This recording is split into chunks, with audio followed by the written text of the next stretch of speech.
Magic Treehouse Book Number 3, Summer of the Sea Serpent by Mary Pope Osborne. Chapter 8, Cloak of the Old Grey Ghost. The four seals paddled with ease through the sunlit waters of the Silky Cove and into the jellyfish cave.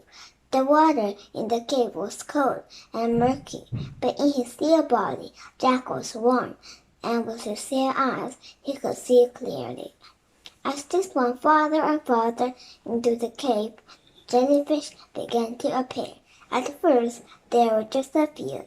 Then there were hundreds, then thousands, pink jellyfish, purple jellyfish, orange and chocolate-colored jellyfish. Jellyfish was big as umbrellas and as small as pennies. Jellyfish shaped like bells, saucers, parachutes, mushrooms, cannonballs. Jellyfish are bright as candle flames and jellyfish as clear as glass. Some of the jellyfish closed in and out as they swam. Others slightly drifted by, their long, stinging tentacles trailing behind them. As Jack swam among the jellyfish, he wasn't afraid at all. His tough seal skin protected him completely. Finally, Kathleen led Jack, Annie, and Teddy through a narrow passage of the cave and into the milky green waters of the Silky Cove. The four seals poked their heads above the surface of the waters and took deep gulps of air. Jack's whiskers twitched as he looked around the cove of the stormy coast. The cove was completely silent. It was lit with a hazy warm light. The water was flat and calm, without a single ripple. Circling the cove were strange green hills that shimmered in the afternoon light. Snow-capped mountains loomed above the hills. Jack could see the tree with Magic Treehouse on a distant sea cliff. "Climb onto those rocks and dry off," Kathleen barked. They all swam to a small rocky island in the middle of the cove. Jack hoisted his blubbery, tear-shaped body out of the water. He flopped beside the others and puffed and groaned. The sea body that had felt so graceful underwater now felt heavy and at work. Jack's skin began to feel tighter and tighter in the sunlight. Almost before he knew it, the skin had slipped from his body like an old wrapping paper. He was a human again. Laying on the rock was his shorts and t-shirt. He sat up and pushed his glasses into place. "That was great," said Annie. Jack looked at her. The same magic had happened to Annie and the others. They were all human again. "Yeah, it was," said Jack happily. He looked around. "And I don't see any signs of a winter storm here." "No, but still, I do not like the look of this place," said Teddy. The boy sorcerer frowned as they peered around at the cove. "It gives me the quivers." Jack glanced anxiously at Teddy. If Teddy was afraid, something must be wrong. Teddy never acted as he was afraid of anything. "Well, the day wears on," Teddy said, looking up at the sinking sun. "Let us hurry ashore to find the sword, so we can leave this cove as quickly as possible." "I fear our research might be difficult," said Kathleen. "Look!" A dense gray fog was rolling down from the mountains. As it washed, the fog hit the sea cliff where the treehouse had landed. Within a moment, the fog had completely covered the green hills. Then it swept over the windless waters of the cove.